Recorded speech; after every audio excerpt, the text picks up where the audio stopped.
Bienvenidos a este rincón de las sombras, donde las leyendas dejan de ser cuentos para convertirse en pesadillas vivas. Hoy, en este video que se detiene en el tiempo como un reloj roto a medianoche, vamos a desentrañar la verdadera historia del hombre del saco, no la versión edulcorada que tus padres te contaban para que te acuestes temprano.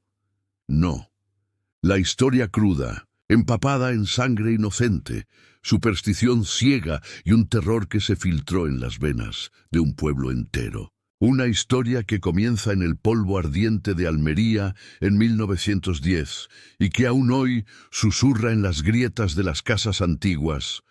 Duérmete, niño, o vendrá por ti.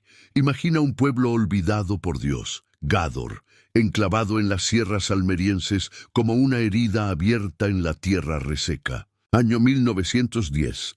El sol quema la piel como un hierro al rojo y el aire huele a olivos marchitos y promesas rotas. Aquí vive Francisco Ortega Rodríguez, un hombre de 55 años al que todos llaman el Moruno. No por su piel curtida por el sol, sino por esa mirada oscura, profunda como un pozo sin fondo, que parece esconder secretos que ni él mismo entiende. Francisco es agricultor, padre de familia, un hombre común en un mundo cruel. Pero la tuberculosis lo ha elegido a él, esa enfermedad traicionera que en aquellos tiempos era sentencia de muerte lenta. Tos que rasga la garganta como cuchillas, fiebre que quema los huesos y un cuerpo que se deshace día a día, pedazo a pedazo.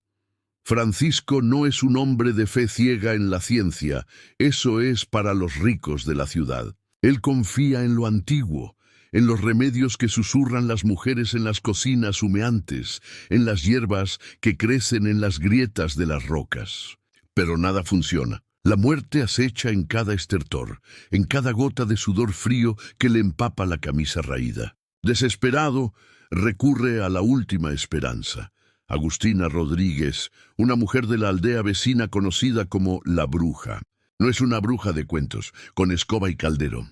Es una curandera, una de esas figuras que bordean el filo entre la sanación y la herejía. Agustina vive en las afueras, en una casa de adobe, donde el humo de las velas nunca se disipa del todo. Sus ojos, hundidos en un rostro arrugado como pergamino viejo, ven más allá de la carne. Ella le dice a Francisco: la sangre joven cura lo que la vejez pudre. La grasa de un niño inocente, untada en tu pecho, hará que sudes la enfermedad hasta el infierno.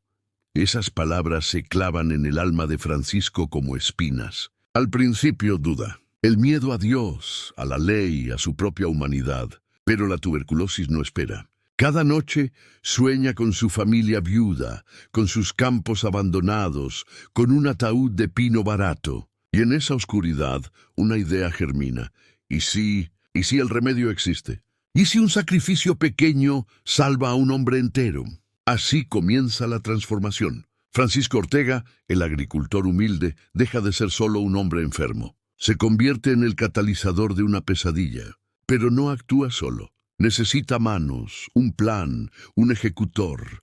Entra en escena Francisco Leona, el verdadero arquitecto del horror. Leona es un hombre de unos 40 años, delgado como un espectro, con una sonrisa torcida que no llega a los ojos. Vive de pequeños robos y favores sucios, pero su ambición va más allá.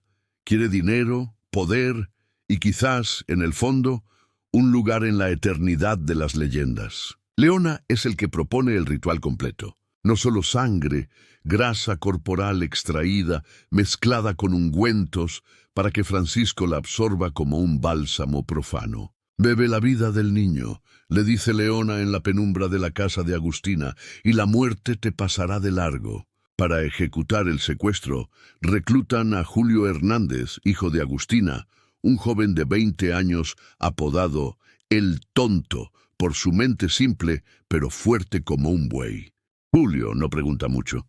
Obedece a su madre, y el brillo de unas monedas lo ciega. Es él quien cargará el saco. Un saco burdo de yute cosido a mano, grande como para guardar patatas. O algo peor, El plan se urde en susurros, bajo la luz titilante de una lámpara de aceite. Elegirán un niño solo, uno que no levante sospechas. No un bebé en cuna, sino un crío de juegos, de esos que se alejan del rebaño en las fiestas del pueblo. Gádor, en junio de 1910, bulle de vida pese al calor asfixiante. Es la verbena de San Pedro, con música de guitarras roncas y olores a pan recién horneado, mezclado con el polvo de las calles. Los niños corren descalzos, persiguiendo luciérnagas que no existen en esa sequía. Entre ellos, Bernardo González Parra, de apenas 7 años. Bernardo es un niño de ojos grandes y curiosos, con el pelo revuelto por el viento caliente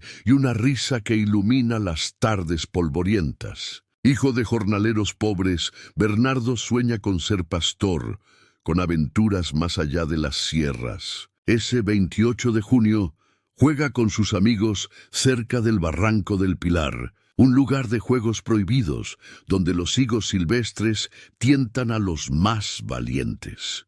El sol se pone como una herida sangrante en el horizonte. Las sombras se alargan y el aire se enfría con un soplo traicionero. Julio Hernández acecha desde las rocas, su figura encorvada como un cuervo. Lleva el saco enrollado bajo el brazo, vacío aún, pero ya maldito. Ve a Bernardo separarse del grupo, atraído por el canto de un pájaro invisible. «Ven, chiquillo», le dice Julio con voz melosa, falsa como un caramelo envenenado.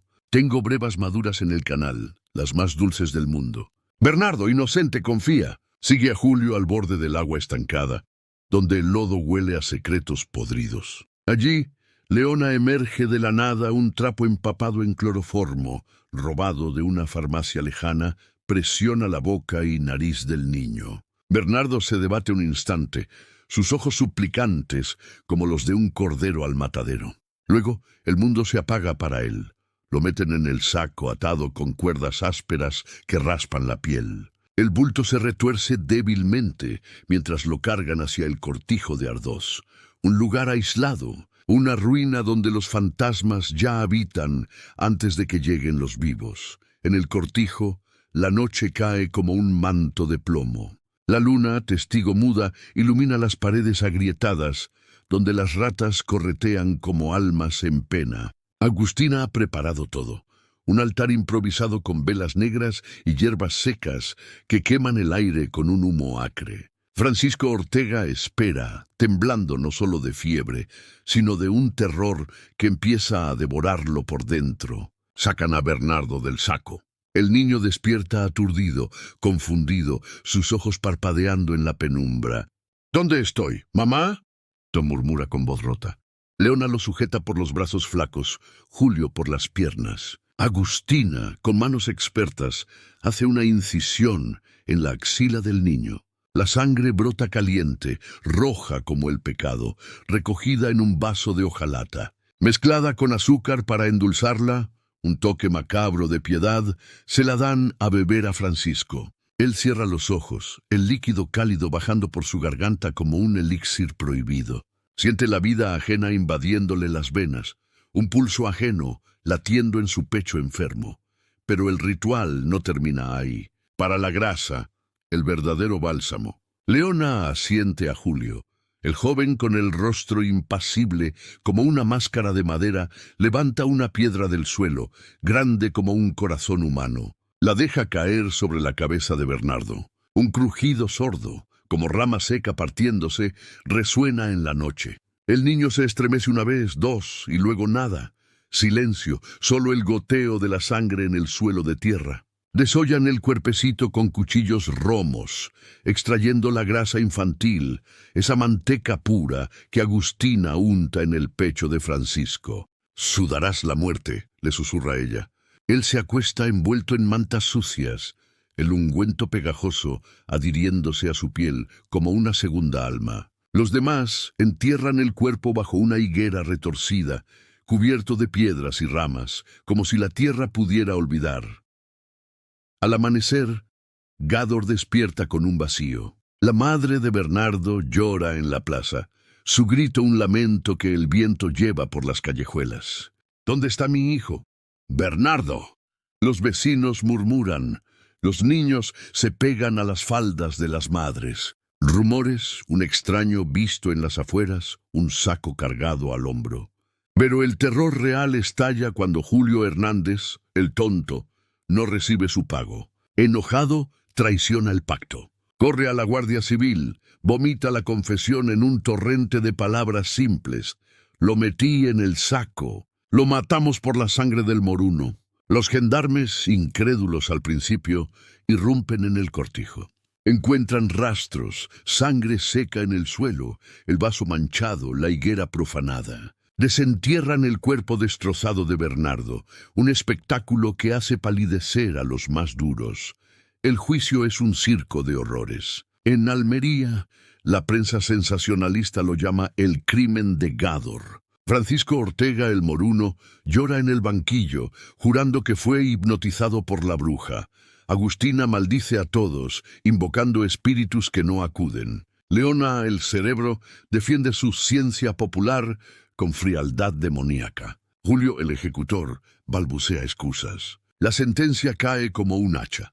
Muerte en garrote vil para Leona y Ortega. Pero el destino se burla. Ortega muere de tuberculosis en la cárcel antes de la ejecución, su cuerpo consumido por la enfermedad que tanto temió. Leona, enfermo de sífilis, agoniza en su celda sus últimos susurros maldiciones al mundo. Agustina y Julio, condenados a cadena perpetua, mueren en prisión, olvidados por el tiempo.